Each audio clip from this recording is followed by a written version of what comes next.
Good evening, everyone.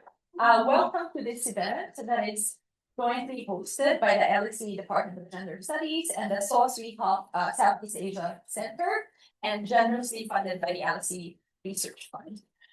So we're delighted to have you with us for what promises to be a rich and urgent conversation. I'll keep you a little bit in suspense because before I tell you more about today's talking speaker, I should plug an event by the LSE Southeast Asia Center tomorrow. Gender and sexuality is our core theme for this week, it seems. Talk by Dr. Pavan Mano on their latest book, Straight Nation, Heteronormativity and Other Exigencies of Post-Colonial Nationalism.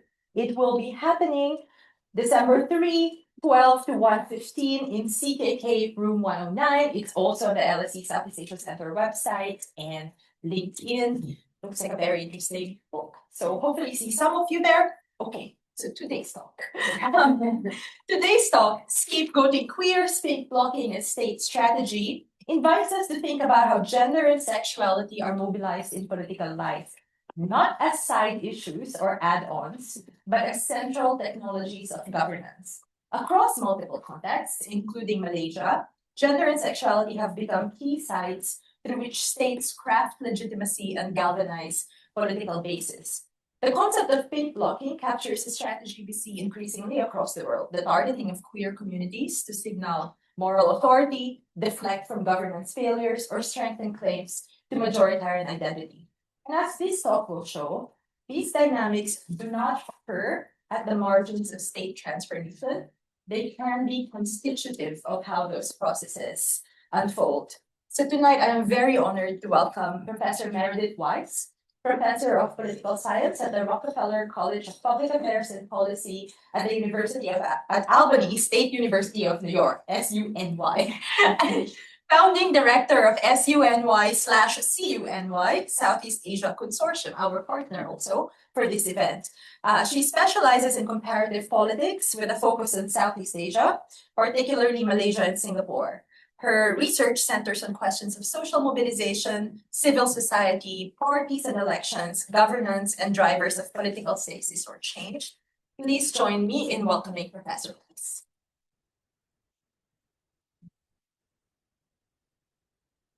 Thanks, Sharmila. Thanks, everyone, for coming. And it's really an honor to be here in Gender and Sexuality Week, as it turns out.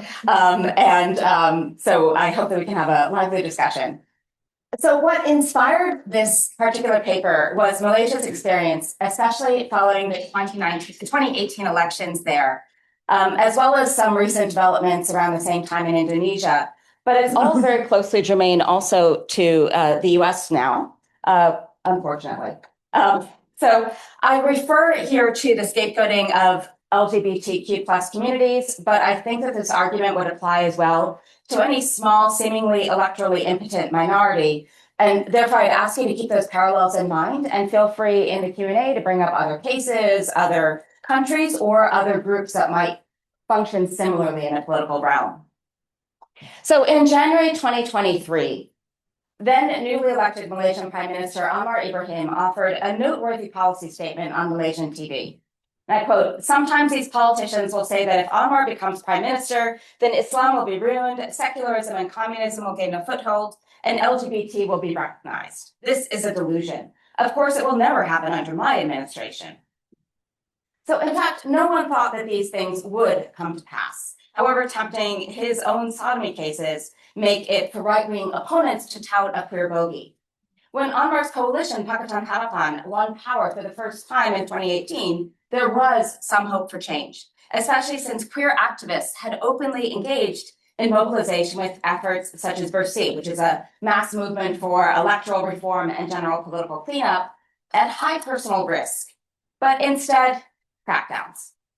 August 2018, so right around the time of the election, saw among other incidents, women caned for the first time in the state of Terengganu for musahaka or lesbian sex, a raid on a gay club that sent 20 men for counseling for, quote, illicit behavior to, quoting again, mitigate the LGBT culture from spreading into our society, and a brutal attack by 7 men with others watching of a trans woman on the street in a Kuala Lumpur satellite town The men reportedly told police that they, quote, just wanted to hit her.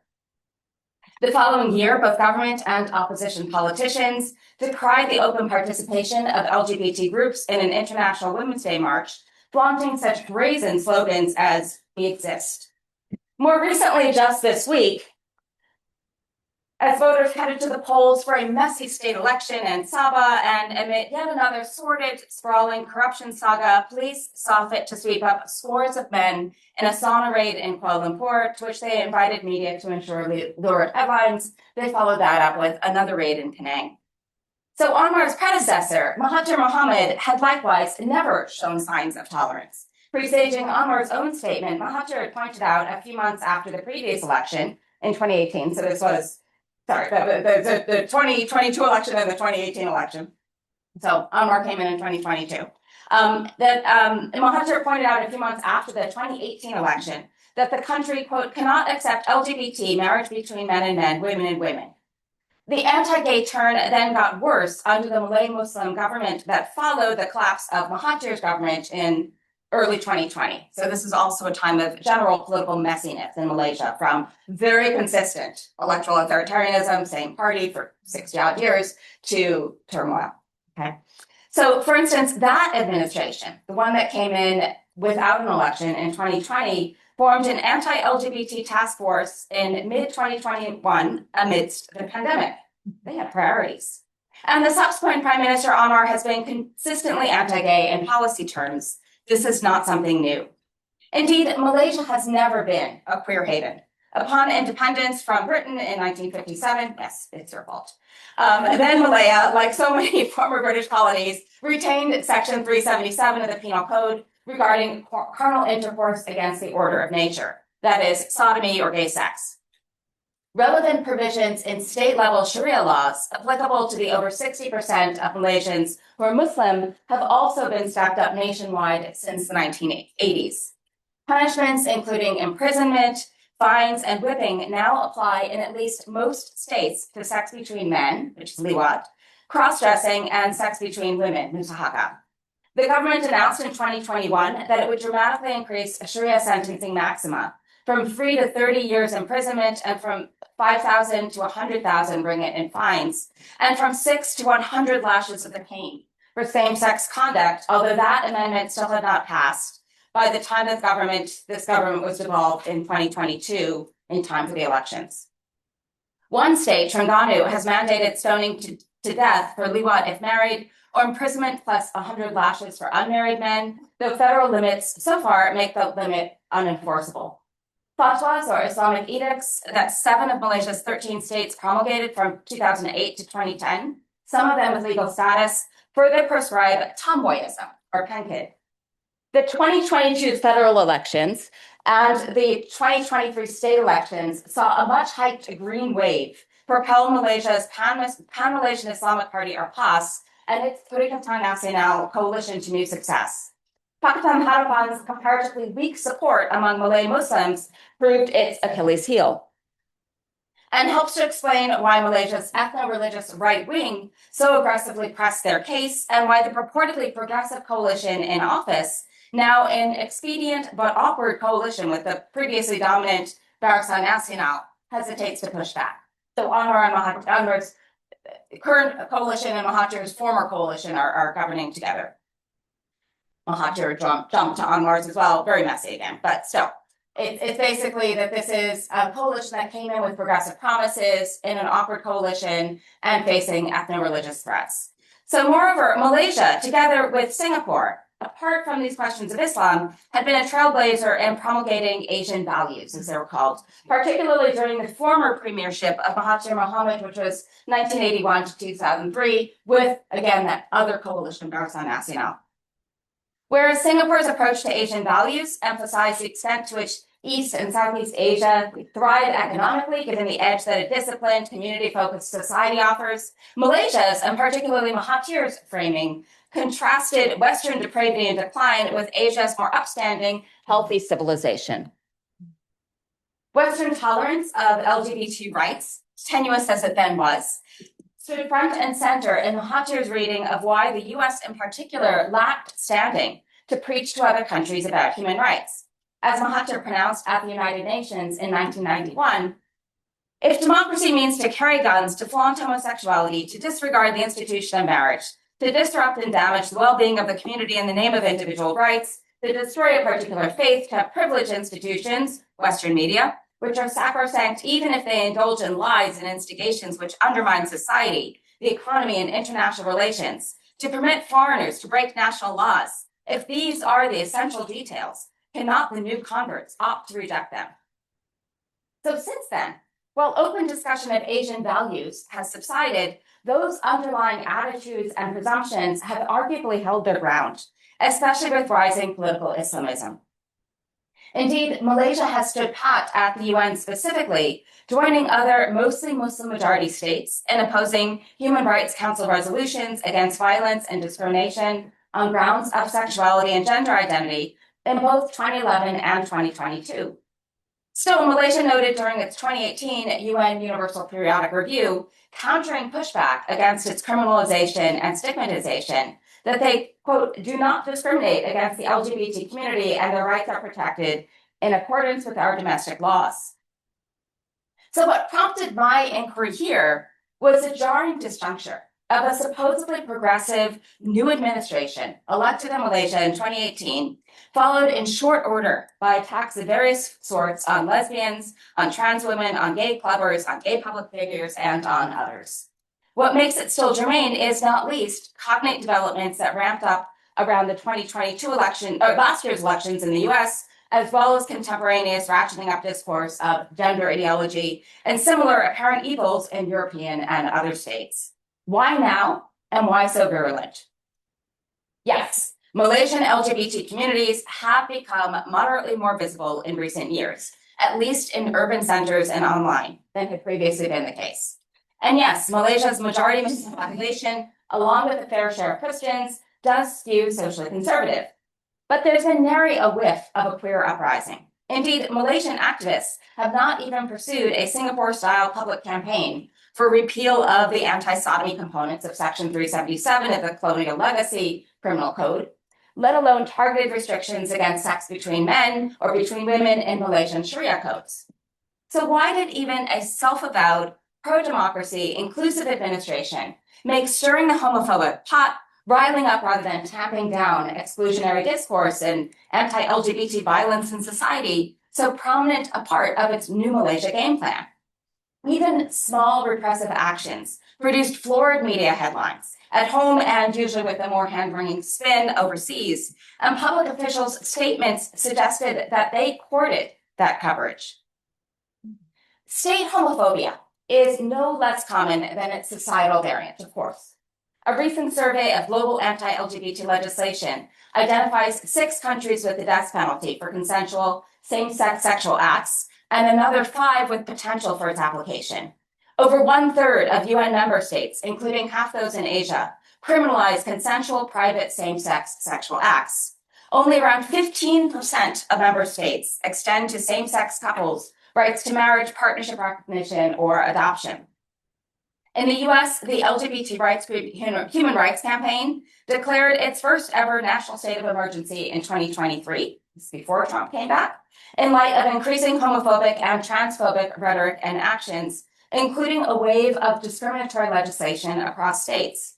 Amid a recent rise in anti-LGBT violence in Europe, several European countries too, most obviously Poland, Hungary, and other Central and Eastern European states, have either failed to act or to enact, or have rolled back protections to sexuality and gender identity rights.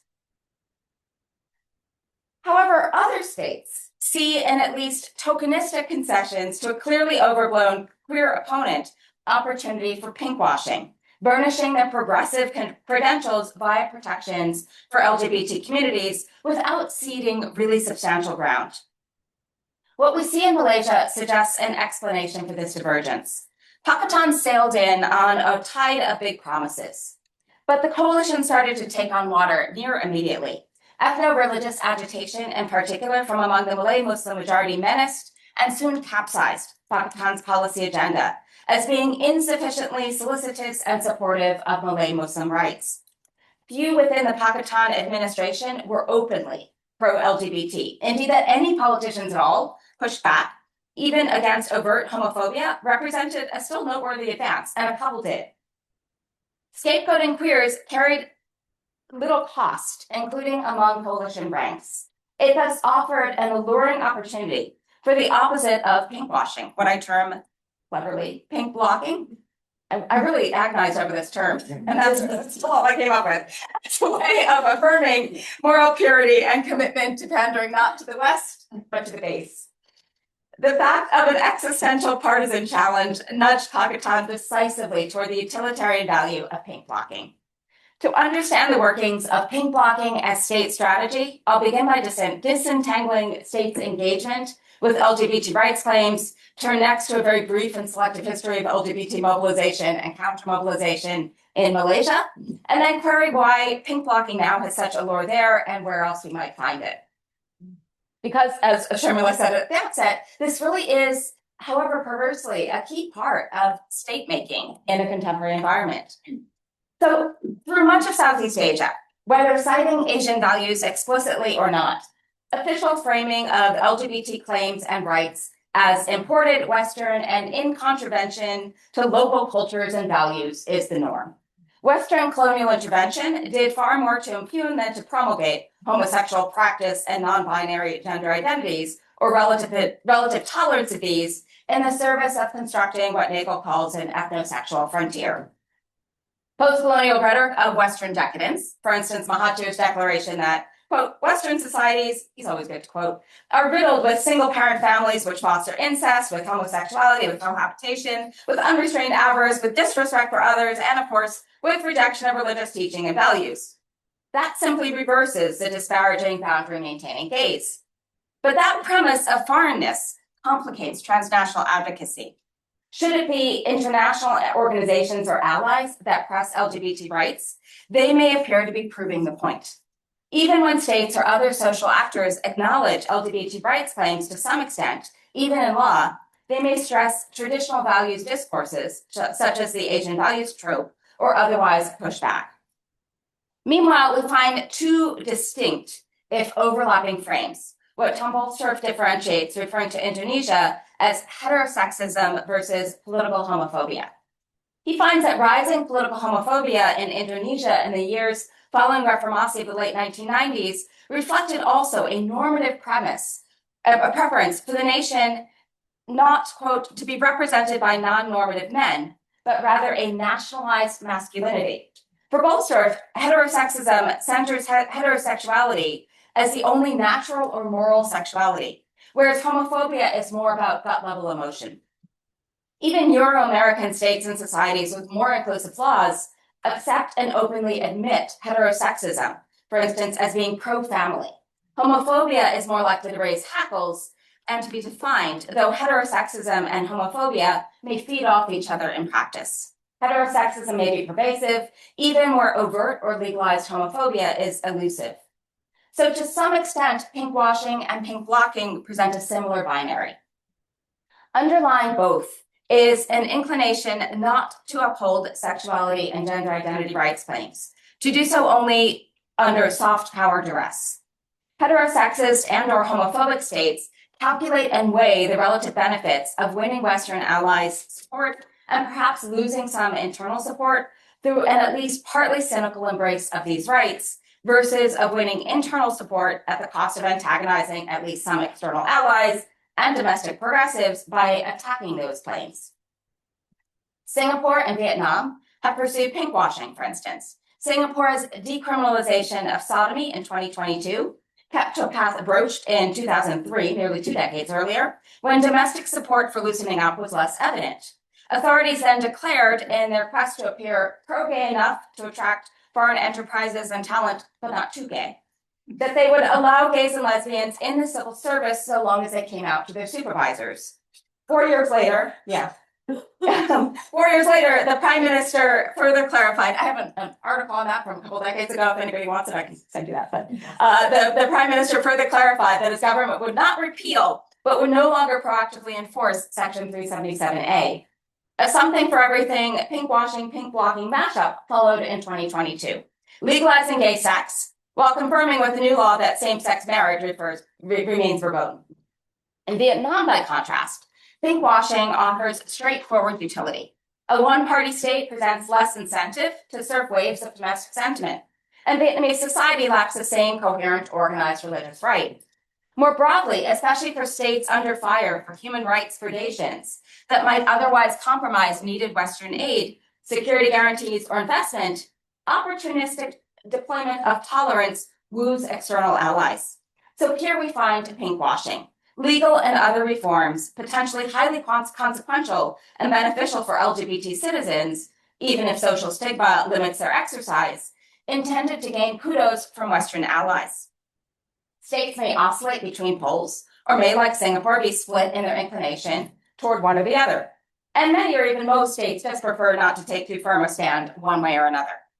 But positioning vis-a-vis LGBT rights offers too tempting an option to build political capital for some states to pass up, whether their core ambition is to burnish the Western international profile or to earn credibility at home by championing traditional values. Domestic rights advocates may factor into those calculations, but many cases where we see aggressive pinkwashing or pink blocking lack sufficiently numerous or strident LGBT rights activists, either to credit them confidently for progress or for states to worry too much about incurring their ire. For instance, the Vietnamese state did consult LGBT rights activists in the course of legalizing same-sex marriage in 2014, but the latter kept their advocacy purposefully and carefully oblique, echoing tropes of normalcy and love designed to stir up empathy. Such a pattern makes all the more sense where top-down hegemonic values mongering, i.e. Asian values discourse, has been the norm. So extrapolating from experience elsewhere, from Thailand to Israel to Brunei, we might identify three key factors that pull states in one direction or the other. First, salience of a domestic, usually religious constituency that's securely averse to expansion of gender identity and sexuality rights. The more numerous or influential this bloc is, the greater the appeal of pink blocking. Second is the presence of close and contested elections, where politicians see electoral promise and a progressive margin. They may uphold sexuality and gender identity rights to win voter support. The more social and religious conservatives could tip the electoral scales, the greater the payoff to pink blocking. And we can see this at the central government level, or we can see this in a place like the US in a federal system, also at the subnational or state level. And third is extent of reliance on, maybe not so much now American, but we'll just leave it there for now, American or Western military financial support when those partners incline toward rights conditionality. The more reliant on such support states are, the greater the incentive is for pinkwashing. But what these frames have in common is reliance on some level of LGBT visibility and activism. Not enough that domestic activists alone could have brought about reforms, but enough that pink-blocking politicians are not sparring with a wholly hypothetical menace. So to return to Malaysia, open LGBT mobilization is new in Malaysia and remains rare. That is open mobilization. Only a handful of activists have announced themselves to the general public, though a slightly greater number are visible online. It is Muslim trans women who bear the brunt of attacks. Their relative visibility makes them most vulnerable. All the while, values consistent with a socially conservative Islamist orientation have been gaining traction and political clout since the 1970s and 80s. So a quirky front of the LGBT scene in Malaysia is in slandering political opponents. This practice started with straight sex tapes decades ago, like in the reel-to-reel tape era, then shifted into gay territory, first with Anwar Ibrahim in 1998 and 2008, then with Anwar's rival, Osman Ali, during Pakistan's time. The charges against Anwar and his convictions and incarcerations for sodomy are best known.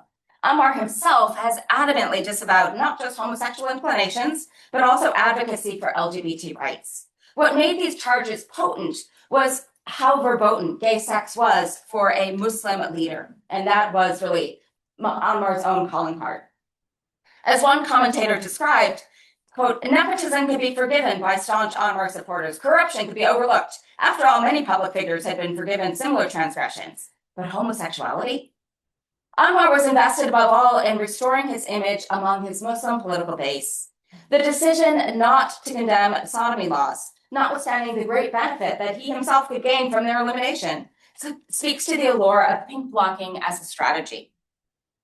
That Pakatan Harapan failed to fulfill many of its rights-related promises was not so surprising, but the depth of the letdown was widely unexpected. The administration did open the door for a new front in LGBT activism, anti-homophobic and even LGBT-affirming statements by the very few, usually non-Malay-Muslim politicians willing to make them. Even Islamic Affairs Minister Mujahid Rawa insisted on LGBT Malaysians' right to workplace non-discrimination, albeit only so long as they, quoting again, keep quiet and do their work without challenging the system, rather than declare openly and feel proud, which would, quoting again, clash with our Islamic values in society as well as the law. Activists saw cause for optimism. Yet politicization of ethnicity and religion in particular not only stalled progress toward LGBT rights, but also helped to capsize Pakistan's administration altogether within 2 years.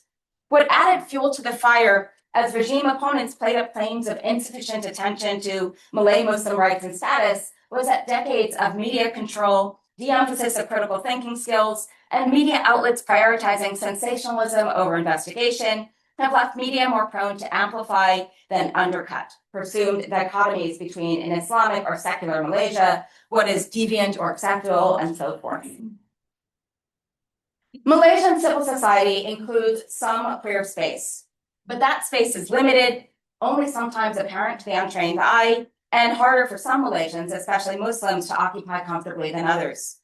The issue in Malaysia is less the sort of disjuncture that Singapore experienced, where shifts in popular attitudes outpaced legal recognition, than keeping the odd real-world or virtual safe corner away from public scrutiny, lest to come under attack. Indeed, a rash of LGBT bashing by politicians and religious figures in media and more has had the effect of making Malaysians much more aware that LGBT people exist and are in their midst. Both transnational advocacy efforts and the backlash against these has reinforced the profile of homosexuality as an identity and a possibility. And local activism is increasing, however carefully. However negative at timbre, bringing homosexuality into the public sphere conveys to Malaysians that it's a thing. On the positive side, queer groups find it easier to get people out to meetings, even in, for instance, very rural, very Malay-Muslim areas of the East Coast, where gay kids realize they're not alone and are apparently no safer in the closet than out regardless. On the negative side, in the words of one observer, the, quote, onslaught against homosexuals while making homosexuality more visible has also reinforced notions of its being unnatural and disgusting. So political homophobia can then serve the dual purpose of accentuating the internalized homophobia that so often deters activism, while also positioning the state as champion of heterosexist Islamist values, unafraid to yield to external pressure for even superficial accommodations. Queers have, again, as Sharmila mentioned, very high political utility, rarely as a voting bloc, except occasionally in, perhaps a municipal neighborhood, but as a trope. We see this as much today in the US as in Malaysia. Of course, there are single-issue voters, queer or not, and pro or anti, for whom LGBTQ rights are a valence issue in their own rights. Those voters who genuinely fear the mythical trans woman in the toilet or who want to be sure that their gay child is valued and safe. But queer communities and rights serve more often synecdochically. States may have any of several motivations for embracing political homophobia, from amplifying moral panic that only a populist regime to assuage, to defining a gendered reproductive national identity, to, especially perniciously, promoting a protecting traditional values frame. Such a frame leaves little space or leverage to evade scapegoating, exclusion, marginalization, discrimination, and violence, as Wilkinson and co-authors explain, even absent criminalization, and renders the state a moral arbiter and agent of sexual and gender regulation. Malaysian state actors and their allies in society maximize the hype value of LGBTs in their midst, whether sparked by calls for acceptance or episodes of repression. This bogey allows, as Baden Offord puts it, a specific state-sponsored reification of homosexuality as a cultural border and unwelcome effect of globalization and Western neocolonialism. Yet what the state paints as such a menace, proactive efforts to prosecute community members, especially with civil rather than Sharia law, are fairly rare, especially when one sets aside the especially high-profile but also transparently instrumental political vendettas. Mundane restrictions on civil liberties keep LGBT activism, like other varieties of activism, in check to a degree in Malaysia, albeit with less scrutiny for English language activists targeting the urban middle classes than Malay-speaking heartlanders. But other movements, environmentalism, human rights broadly, feminism, attract less and different vitriol. The combination of highly agitated discourse with highly selective enforcement, with only rare prosecution and a degree of delegating to state-level religious authorities, suggests a measure of shadow play, of hamming it up for dramatic effect. I would suggest that success in these efforts comes not with the full suppression of LGBT visibility, because that would remove too useful a foil, but with the states making a show of its homophobia. There is no apology attached. The whole point is to differentiate Malaysia or Asian values from Western depravity.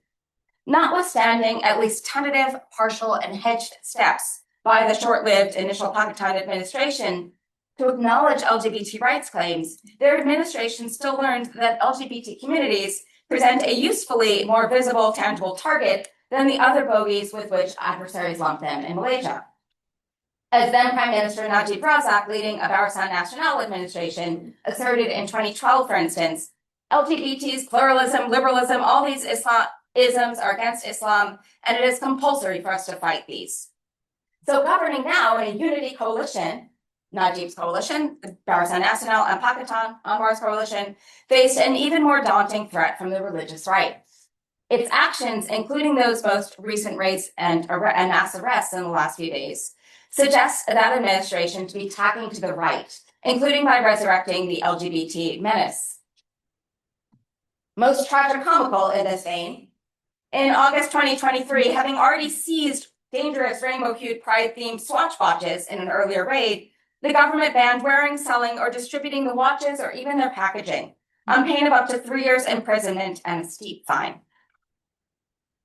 The Malaysian government's aim, however, is not merely to stave off or stifle LGBT mobilization. Rather, it is the political jujitsu of using anti-queer rhetoric to score political points. Doing so too avidly might perhaps irk Western allies, but Malaysia and similarly positioned states are willing to take that risk, seeing the domestic benefits as outweighing potential transnational costs. Particularly as electoral contests grow increasingly heated, even small marginal gains might tip the balance. And nor is the West so firm in its own commitments at present regardless. What threatens Malaysian authorities is not the relative scale of an LGBT movement.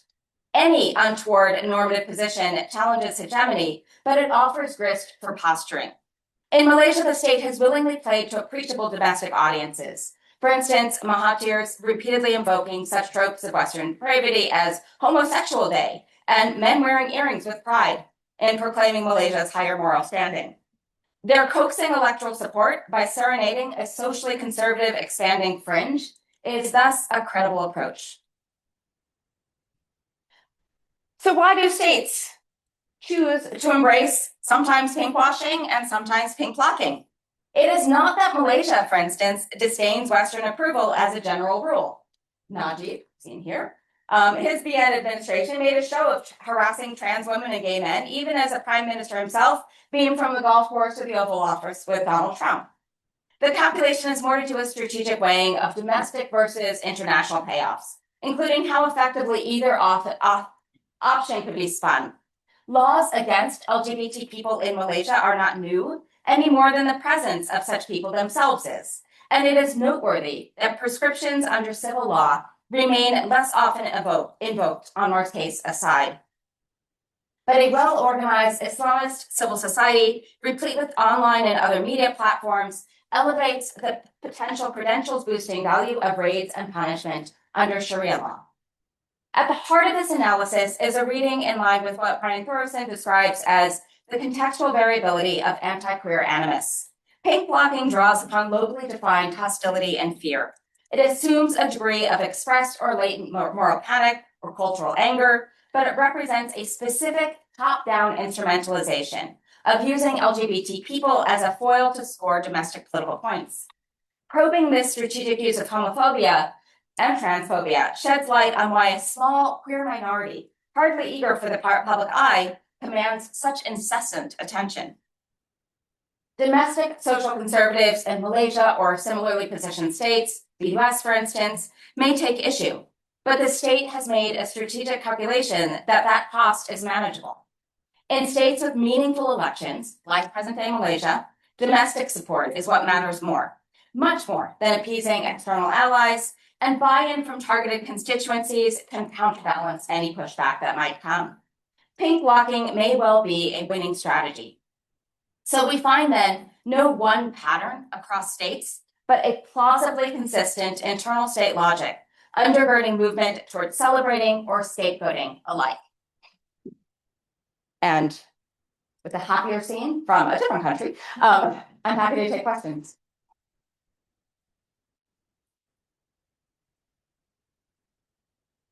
All right.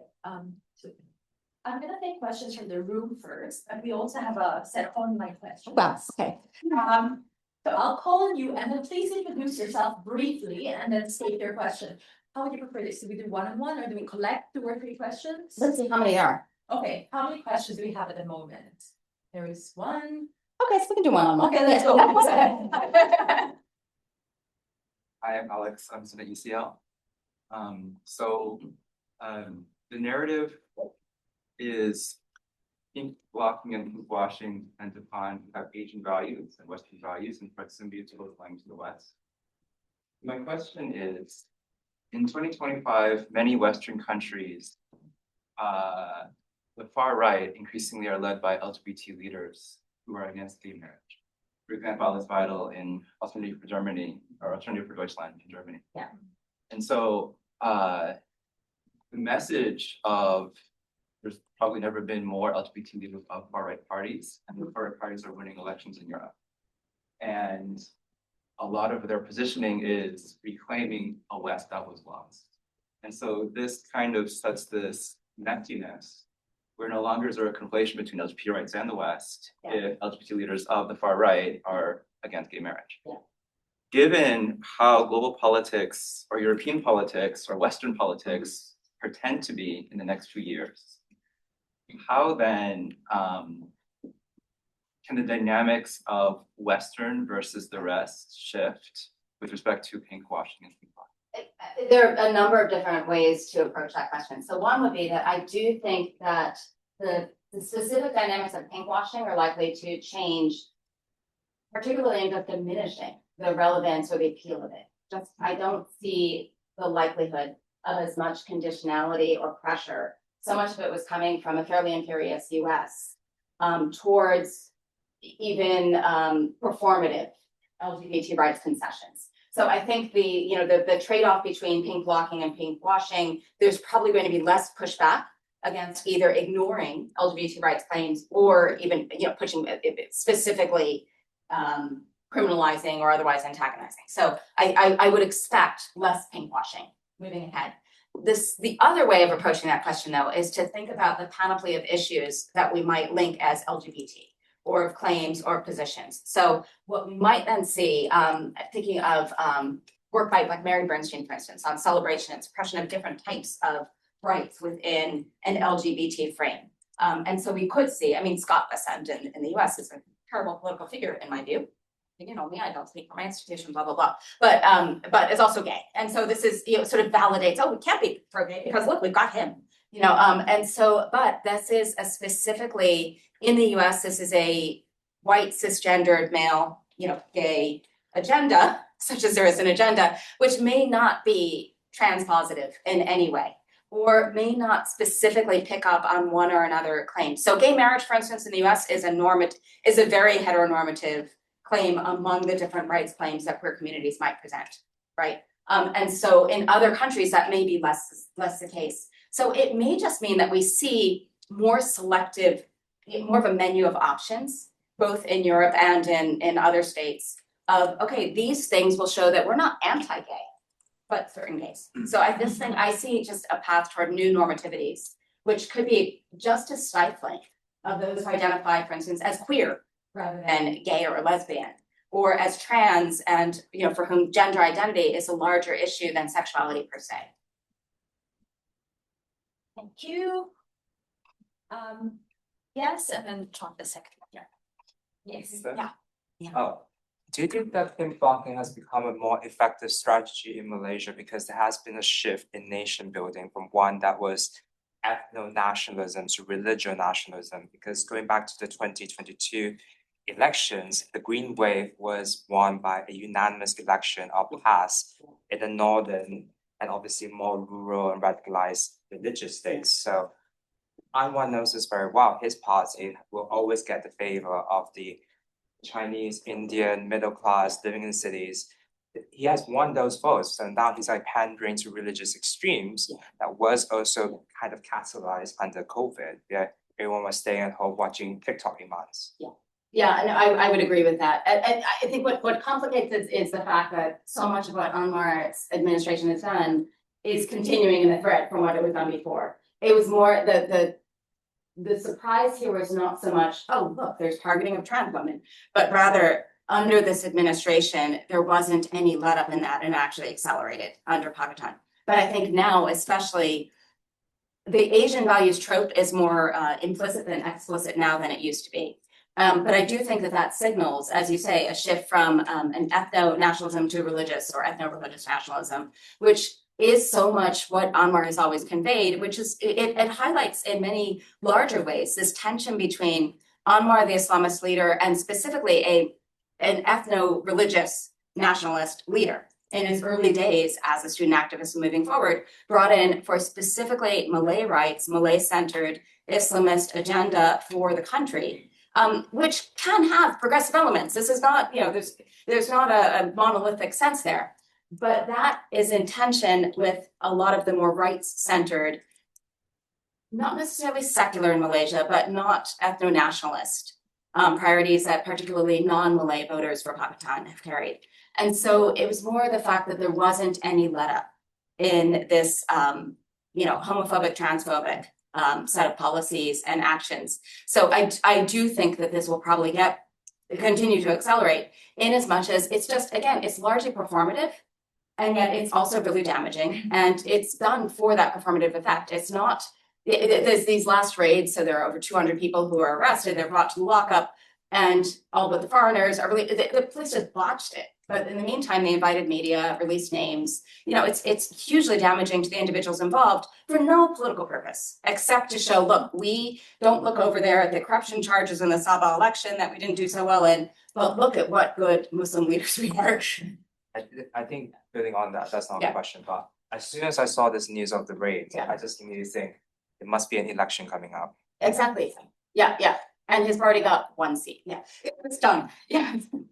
2 questions, one more Malaysia specific than the other. So it seems to me that there might be 2 other ways of interpreting the specificities of the Malaysian context. One is a kind of morbid symptoms argument that, if you look at any period of transition from authoritarian rule to democracy, that there's a period during which democracy could mean not just electoral pluralism and competition, but the loosening up of social, religious, sexual, gender hierarchies and authorities and restrictions, and then there's a backlash. Right. And so it's a relatively optimistic reading would be that there's an ongoing transition, and that it's part of that backlash that is potentially more democratizing in a broader emancipatory sense. Yeah. The alternative in a longer term is it seems to me there are a variety of contexts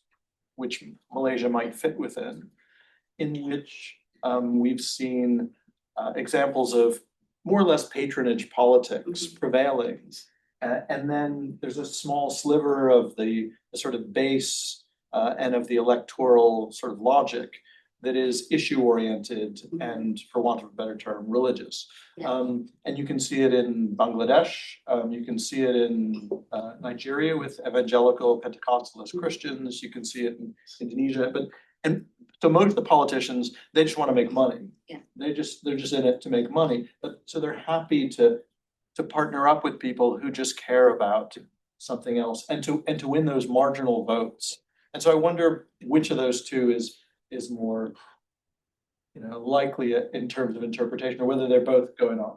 And then the second broader question is one about intersectionality of these issues. And that is there also potentially in some structural fashion, in the United States and elsewhere, a way in which, widening social inequalities are such that both parties or different parties or many parties and politicians have an interest in diverting attention from certain kinds of cleavages and certain kinds of potential solidarities by highlighting these sorts of issues.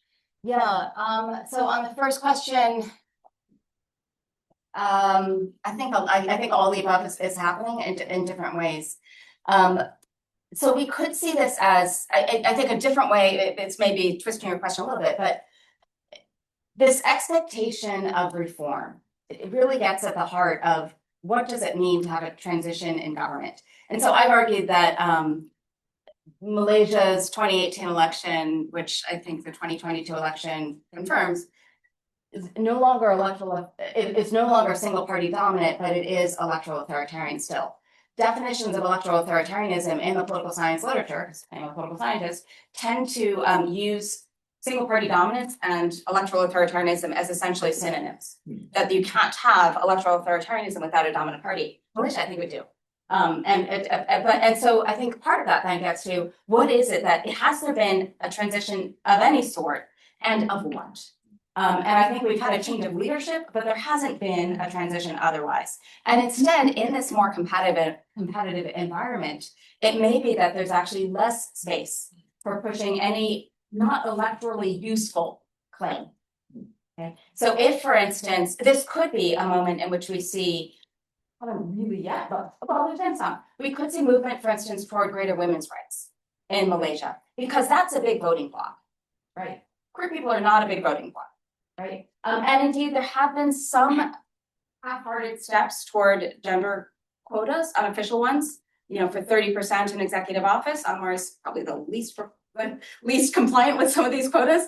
Though his daughter is, occupies, and his wife occupy prominent positions. So I do think that some of this raises a larger question of how should we predict or how should we assess the democratizing or transitioning agendas of governments? And so this would be part of that question. And it would be hard and surprising, honestly, for queer rights to be, to get top billing unless there were strong European or American or some other pressure and, a specific security context that called for that. Just because there's a new calculation of competition, which comes into play. And so I hadn't thought about this, until now, which is why I'm probably rambling a little bit. But yes, it might be actually to be expected that there'd be more pushback in a democratizing moment, specifically because there's suddenly this threat looms larger. And then the second question was Intersectionality. Oh, interesting. Yes. Class. So actually, the next big project that I have started thinking about doing and drafting things for before I finish everything else is really on intersectional queer activism and the ways in which queer claims resonate differently or are tied differently to environmental, electoral, feminist, other sorts of issues, mental health care activism, and so forth, disability rights. And so that in some ways increases the cut of the issue or the constituency by allowing a different sort of electoral leverage, but also a different sort of societal pull. That's not quite the same thing as a socioeconomic class intersectionality, but I do think that matters. That these different ways that we shouldn't understand queer rights claims in isolation because they're not presented in isolation. Yeah. Or we'll take two. I'll take two and then answer. Yeah. Can I just go with Zan first? Okay, yeah, sure. Okay. Yeah. Yes. Thank you. I'm rambling. I cut my answers shorter, Phoebe. Yeah. So I'm Zainab. I'm a fellow at the Indigenous Department, and I am Turkish. And so we have seen, I don't know if you have followed that, but in the recent years, like Erdogan's government is actively using, that they can consolidate support and attract people from ongoing economic crisis. Yeah. So I think to get your opinion on do you see any like, I don't know, similarities or? I haven't followed it closely enough to know, but from what I've seen, yes, it does seem really very similar. And then, of course, so I was actually in Malaysia when Anwar was released from prison and pardoned.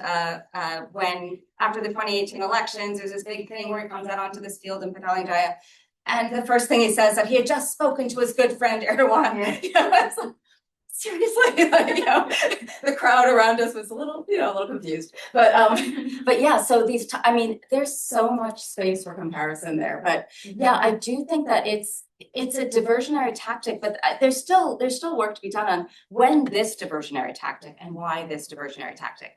I think part of it is when you're really, I think Erdogan is facing these large protests, for instance, as is Anwar, right? And there are all sorts of reasons to attack.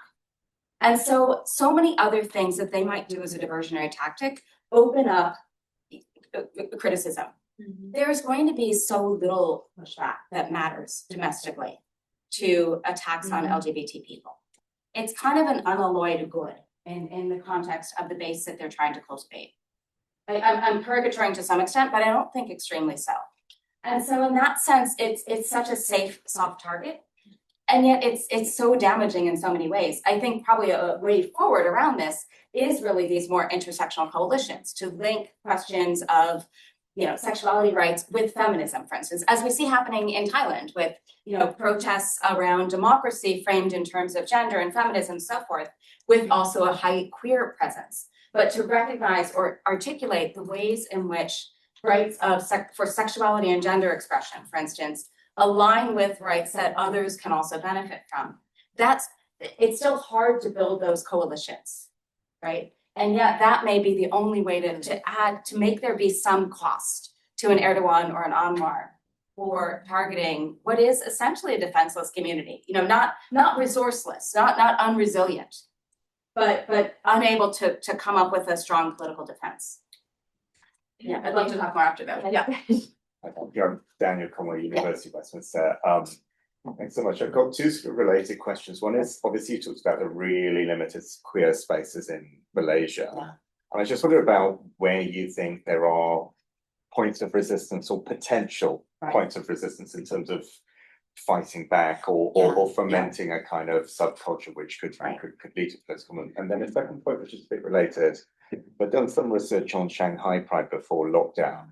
And the two of the organizers of that, in fact, the main organizer is a Malaysian national, and another person on the committee is a Malaysian national. To all intents and purposes, they were thrown out of mainland China. They're back in Malaysia, but they had at the time said they could use corporate spaces to kind of advance a sort of rights agenda under the radar of Russia.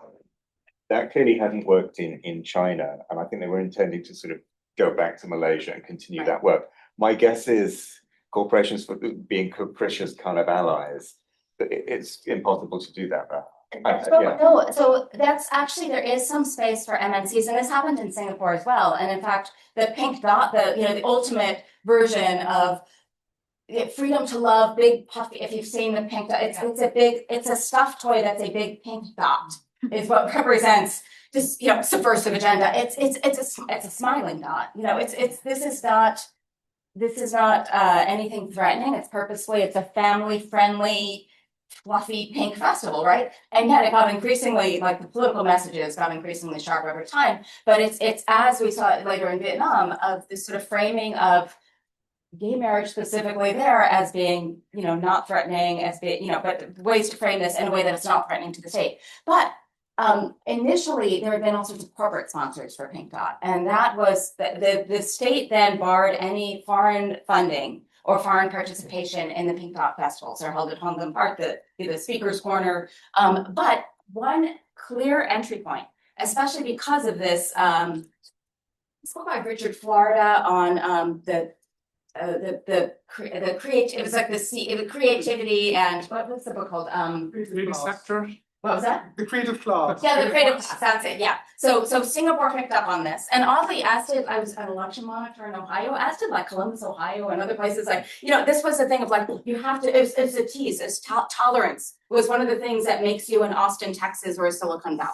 And so Singapore was all about this, double page spreads in the Straits Times, in the early 2000s, about that we need to be more tolerant so we can grow, right? And so then they say, okay, so gay civil servants, they can't have sex because that's illegal, but so long as they come out to their supervisor, they can be gay, just chaste. But this was also about then allowing corporations to MNCs that didn't want to bring their employees who might be gay or lesbian, there wasn't much talk of trans, into Singapore.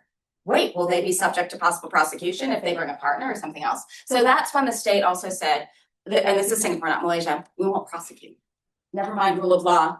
The law's just got to stay on the books because we're a conservative society and we might need it someday. But now a lot of what started to happen was that you had these corporate, like these job fairs, career fairs, like pink career fairs basically of MNCs and Singapore corporations that also are operating internationally that can't be discriminatory, that have gay groups or pride groups or whatever they call them in the specific organization.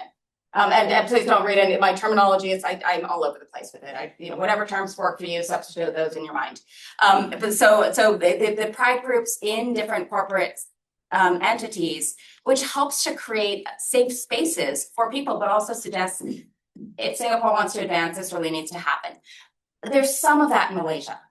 There hasn't been as much, but there is actually, I think this actually is a really important area in which all for purposes of attracting talent cheaply, if need be, like whatever their interests may be, this is an area where corporations actually can play a real difference, right? In allowing, for instance, people to bring the same-sex partner if they have one and force the state, that wants these industries. It's not a perfect solution. It's a highly neoliberal one, for instance, and yet it does create some space. And I've now forgotten the first part. Oh, the resistance more broadly. Yeah. So you do see there's a lot of coverage of the different. I didn't realize that Shanghai Pride included these Malaysians, but you see a lot of coverage of Taiwan Pride, of Bangkok Pride, and so forth in Malaysia, and talk about these things. But the spaces that exist in Malaysia are so largely not public, and so there's a really vibrant online scene, and there are meetings, and there are people who are real advocates. And so part of what was so impressive to see, at least remotely, in the case of these raids the other day, were how many people came out to as bailers or as lawyers.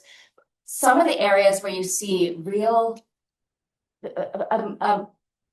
more solidification of a queer space are actually in areas like mental health, because there's such a need for clear, accepting mental health counselors. And this is a growing area in Malaysia, recognizing, this is something that probably should be available, mental health care. And there have been people who put together lists, activists who have really tried to organize in this area.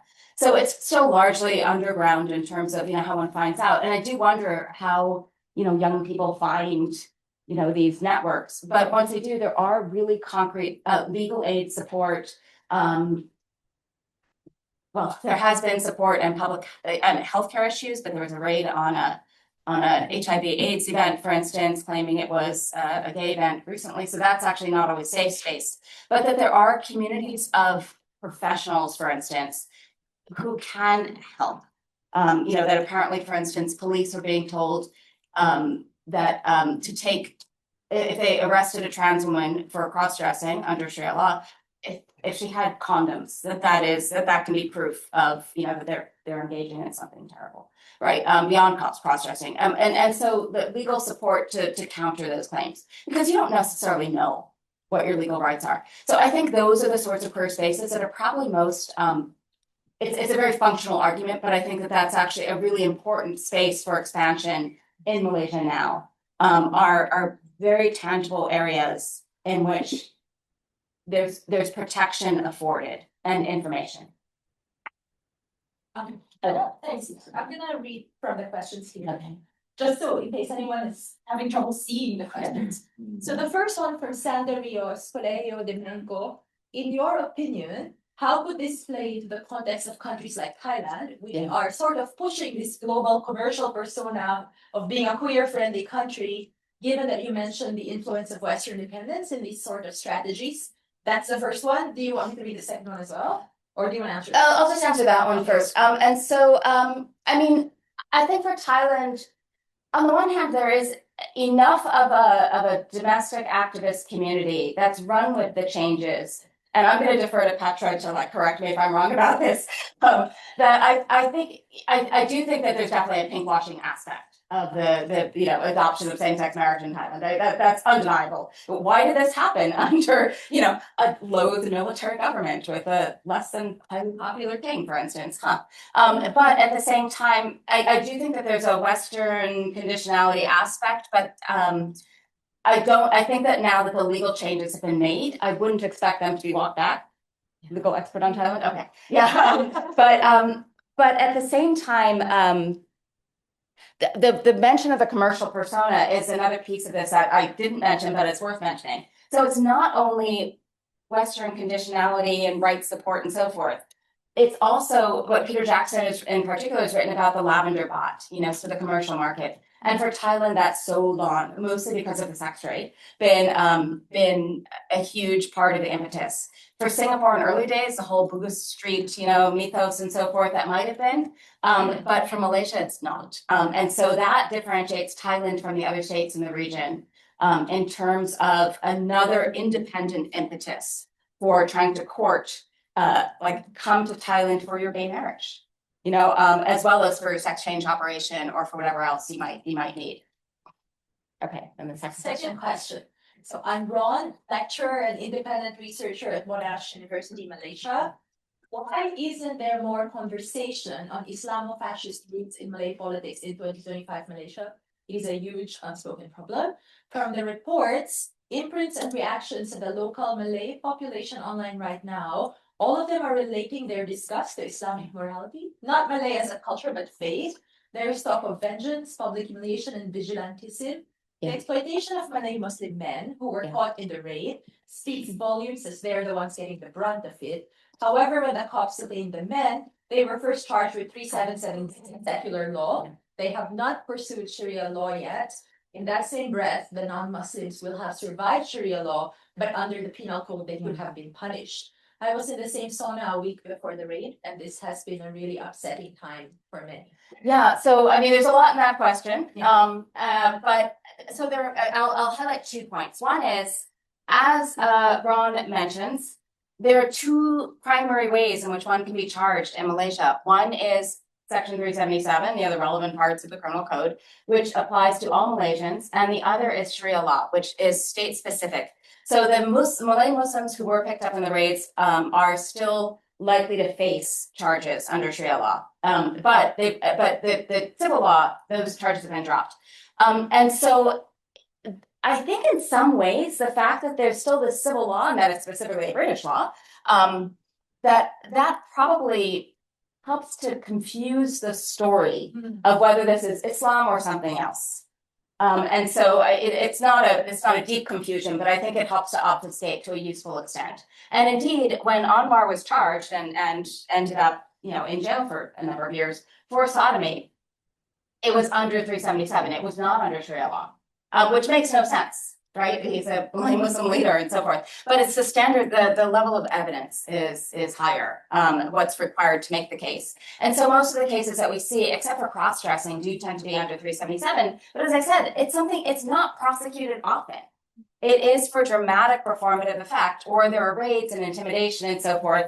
The thing that is prosecuted more often because it's visible and is easier for the authorities is cross-dressing, which is specifically for Malay Muslims, and overwhelmingly, despite some lurid parliamentary discourse, it's overwhelmingly trans women rather than trans men.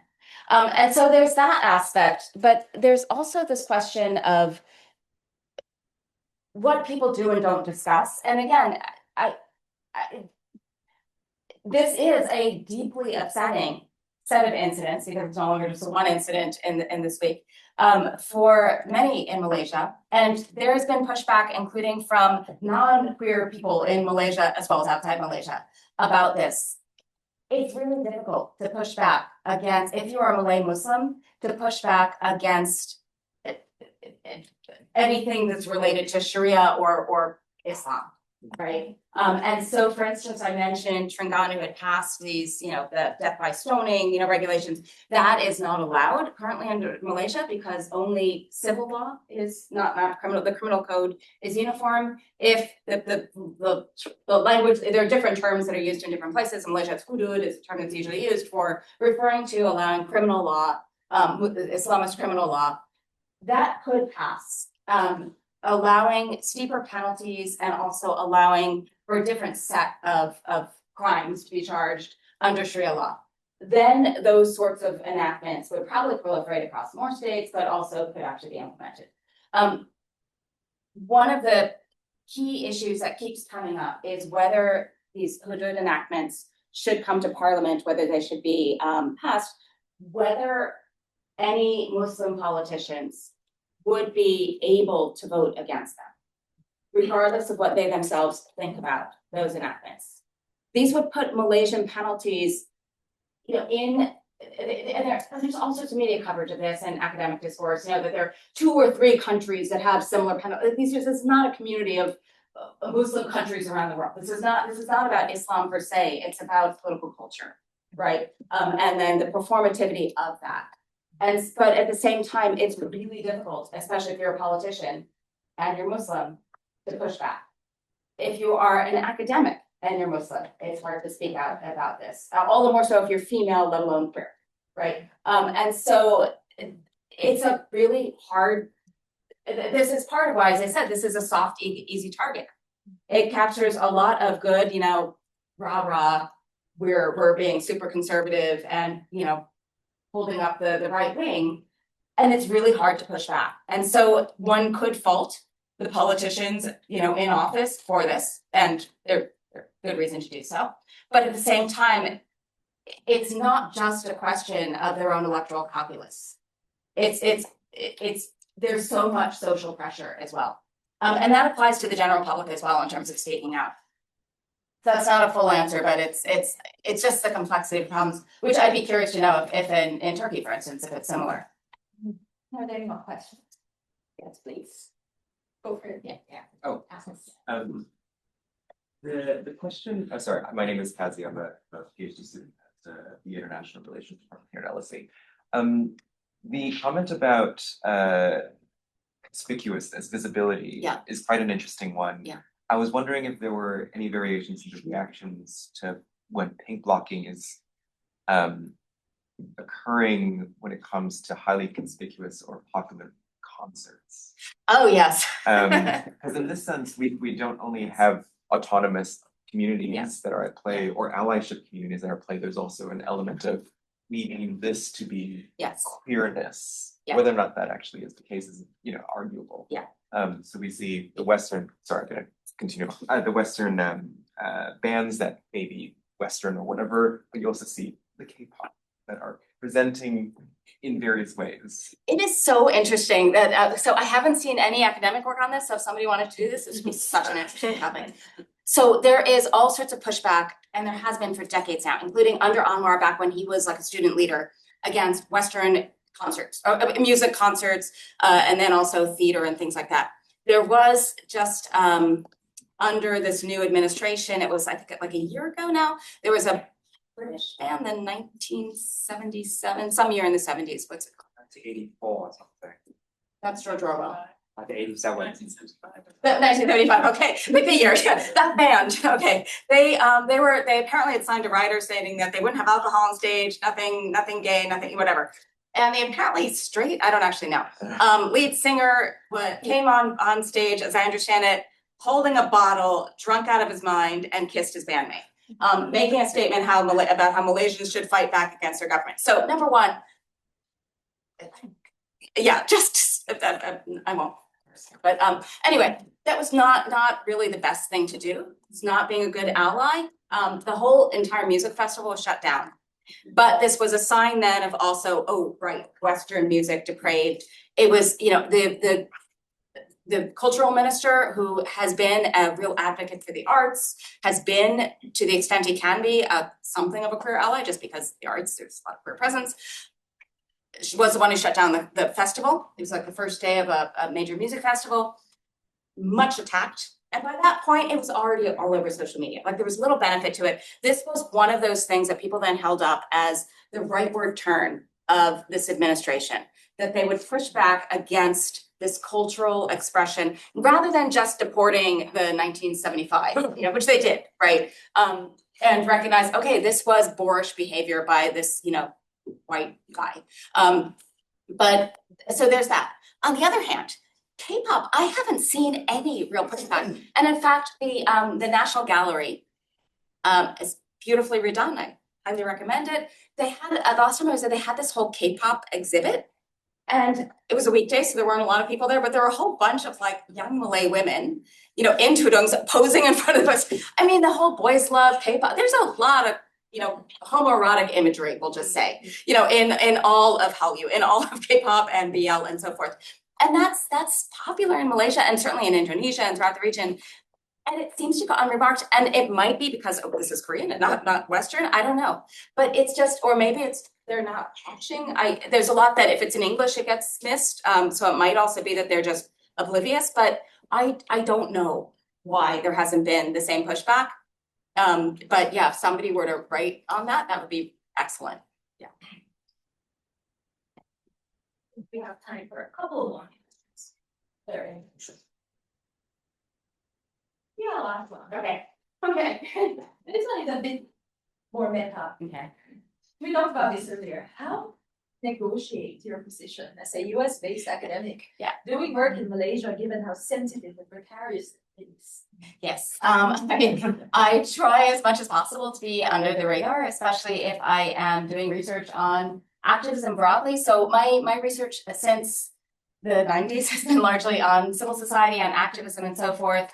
When I first went to Malaysia as, you know, for those of you who are PhD students, for instance, as a PhD student, I had a few contacts and I worked in like literally the back rooms of different NGOs. I was organizing libraries, putting photos in albums, helping to do research for, you know, workshops and things like that. But things that would be possibly of use, that would allow me to get to know people, but that would not make me the face of the organization. I try to be as balanced as possible in what I write, very, very consciously, even when that is frustrating to do, not because I want to be balanced, but just it's so much easier to get access to certain parties and certain groups and so forth than others. But I see it as incumbent on me to redouble my efforts to be as balanced as possible. I'm sure there are those who wouldn't think that I am. I also, when possible, try to work with local activists, local partners. I have, if any group asks me to speak for them or to, not to speak for them to the government, but I mean to give a talk, or to you know, do a little side research or something, I'll do that. So for instance, I did a book on student activism, and one of the threads in that was Catholic student activism in Malaysia in the past, and you know, some Catholic student groups wanted more information on that. So yeah, if I can provide that, I will. I've given multiple talks for like ABIM, the Muslim youth group. I've given talks for the MSCA, the Malaysian Chinese Association, and political party. Just basically, if I can do something that's useful, that I think helps to mitigate. But it is in many ways a difficult situation in that I'm very aware of my own positionality and resources and so forth. And there's no easy way around that or any perfect solution to that. So it's more just trying to be conscious of it, trying to you know, make my work accessible and available to the extent possible. But yeah, I always welcome suggestions of better ways to do this too. Okay, I think we're okay. Okay, what? No, we're done with questions. Okay, great. Thank you, everyone. The recording is going to be up on the Southeast Asia Center YouTube channel. And again, I would like to remind you, happening tomorrow from 12 to 1:15, Straight Nation, have a manual. The details are on our website. Thank you very much. Okay.